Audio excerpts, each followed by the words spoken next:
For more on this story, we can go across to Sarah Morris standing by in Madrid. Sarah, where do things stand?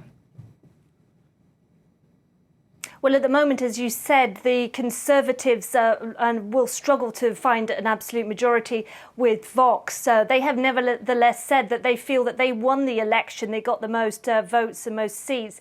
And they think that the other parties should allow them to take over and to govern for the next 4 years. Now, we think it's unlikely that the other parties in the parliament will respond to that. They have less allies in the parliament because of Vox. Vox has alienated a lot of those smaller and regional parties, and so it is unlikely, as long as the People's Party is with Vox, for it to find the numbers. Now, Pedro Sanchez and his left-wing allies, they have more potential allies, more regional parties, but as you mentioned, it looks as if they may need at least the abstention, if not votes for, from Carlos Puigdemont's Together party. Now, Carlos Puigdemont obviously fled Spain. He's in Belgium, and he's still a wanted man in Spain. In fact, the public prosecutor today asked a court to authorise a warrant for Puigdemont to come and face justice for the charges relating to that 2017 independence bid. Now, Puigdemont has already made it clear that he's not going to give up his votes very easily. There's going to be, at the very least,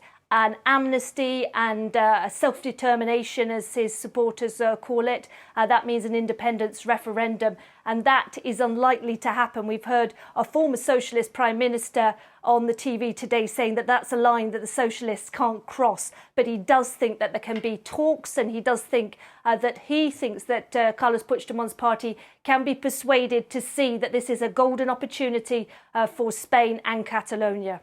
And Sarah, given that there's so much uncertainty, could there be another vote? That's very possible. You'll remember back in 2015, 2016, there was a 10-month stalemate. There was also another stalemate in 2019, and there were repeat elections during those stalemates to try to fix the blockade, the problem.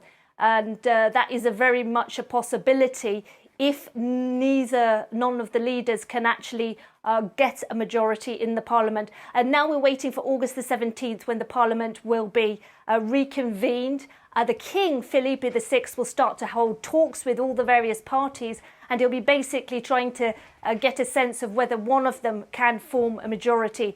And then he'll say to them, go to the parliament, seek their confidence and lay out your programme.